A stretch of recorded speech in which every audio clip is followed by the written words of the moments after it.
Hello dear students, इस video में हम नोटिस के बारे में चर्चा करेंगे।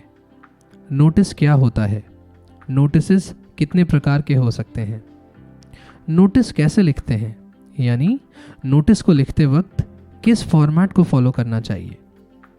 इसके बाद हम कुछ सैम्पल नोटिसेस देखेंगे और फाइनली नोटिस पर बेस्ड कुछ क्वेश्चंस डिस्कस करेंगे। I know that term 1 is around the corner और आपके जैसे कई स्टूडेंट्स इंग्लिश को लेके परेशान होंगे। तो अगर आपको ये वीडियो पसंद आए तो इसे अपने उन फ्रेंड्स के साथ ज़रूर शेयर करिएगा। Let's get started. Notice is an important form of formal communication issued by an organization or individual to convey an information or instructions or both. So notice एक formal communication होता है। इसका मतलब है कि हमको इसमें formal words का यूज़ करना होगा, इसका जो format है उसको follow करना होगा। It can be issued by an organization जैसे कोई स्कूल है या कॉलेज है या कंपनी है, और individual कोई व्यक्ति, to convey an information कोई जानकारी या इंस्ट्रक्शंस निर्देश या बोथ दोनों। नोटिसेस कितने प्रकार के हो सकते हैं।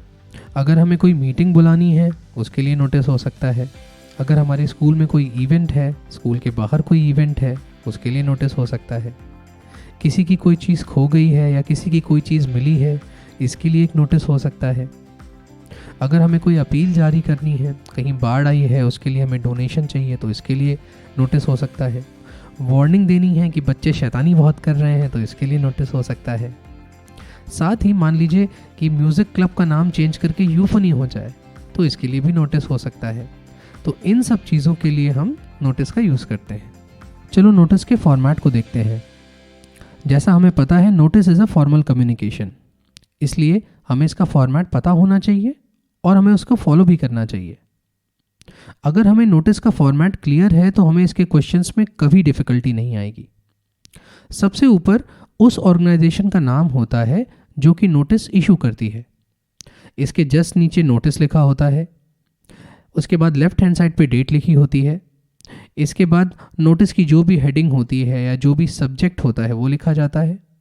इसके बाद कंटेंट होता है, नोटिस किस बारे में है, नोटिस किन लोगों के लिए है, नोटिस के थ्रू हम क्या इंस्ट्रक्शंस दे रहे हैं या कौन सी इन्फॉर्मेशन दे रहे हैं।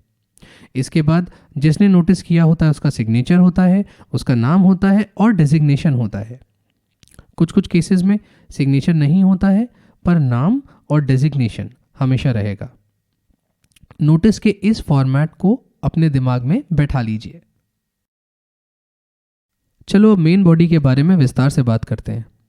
Name of the organisation, notice, date, ये फील्ड्स तो सेल्फ एक्सप्लेनेटरी हैं, तुम्हें समझ में आ ही गए होंगे। हमारी हेडिंग क्लियर होनी चाहिए, कंसाइज होनी चाहिए और उसमें की मैसेज होना चाहिए। हमें पहले से नहीं पता कि हमारा नोटिस कौन कौन लोग पढ़ेंगे, तो उसे सिंपल होना चाहिए, उसमें क्लैरिटी होनी चाहिए। कंसाइज मतलब उसे छोटा होना चाहिए, क्योंकि उसके बाद हम कंटेंट भी लिखने वाले हैं अपने नोटिस में। इसके साथ ही अपने नोटिस के थ्रू जो हम की मैसेज देना चाहते हैं वो हमारी हेडिंग में होना चाहिए। तो हेडिंग या सब्जेक्ट लिखते वक्त हमें इन 3 पॉइंट्स को ध्यान में रखना चाहिए। कंटेंट लिखते समय आप अपने आप से ये क्वेश्चंस पूछ सकते हैं। First, what is the notice about, notice किस बारे में है। Second, what is the information to be shared, इस नोटिस के थ्रू मैं कौन सी जानकारी शेयर करना चाहता हूँ या चाहती हूँ। Who is the target audience, ये नोटिस किन लोगों के लिए बन रहा है, कौन इसको पढ़ेगा। And finally, what are the instructions to be shared, इसके थ्रू मैं कौन से निर्देश देना चाहता हूँ या देना चाहती हूँ जो लोग फॉलो करें। तो कंटेंट लिखते वक्त आप अपने आप से इन क्वेश्चंस को पूछ सकते हो। सिग्नेचर, नेम, डेजिग्नेशन, ये तो सेल्फ एक्सप्लेनेटरी हैं ही। तो जब भी आप अपनी नोटिस के लिए हेडिंग फाइनल कर रहे हों या कंटेंट फाइनल कर रहे हों तो आप इन पॉइंट्स को ध्यान में रख सकते हैं। अब एक सैम्पल नोटिस देखते हैं। नवीन केंद्रीय विद्यालय अलीगंज में पढ़ता है और वहाँ के साइंस क्लब का प्रेसिडेंट है। स्कूल 10 नवंबर को क्लास 10th के स्टूडेंट्स के लिए साइंस सेंटर की एक विजिट ऑर्गेनाइज करा रहा है। नवीन ने इसके लिए नोटिस लिखा। नोटिस में सबसे ऊपर स्कूल का नाम है, केंद्रीय विद्यालय अलीगंज। इसके बाद नोटिस लिखा है। इसके बाद लेफ्ट हैंड पे डेट लिखी है। इसके बाद आता है हमारा heading, visit to science centre. एकदम क्लियर है, कंसाइज है और इसमें की मैसेज है। इसके बाद आता है content. A visit to science centre is being organised for the students of class 10th on the occasion of world science day on November 10th 2021। इस सेंटेंस में नवीन ने बताया है कि नोटिस किस बारे में है, किन लोगों के लिए है और विजिट किस डेट की है, यानी कि इन्फॉर्मेशन दे रहा है। इसके बाद उसने फर्दर इन्फॉर्मेशन दी है, timing 10 AM to 2 PM, venue science centre Aliganj, और उसके बाद उसने एक इंस्ट्रक्शन दिया है, कॉल टू एक्शन दिया है, the interested students can share their nomination with the undersigned. तो जो भी स्टूडेंट्स इंटरेस्टेड हैं वो अपना नॉमिनेशन नवीन के साथ शेयर कर सकते हैं। तो ये एक एग्जाम्पल है नोटिस का। एक और नोटिस देखते हैं।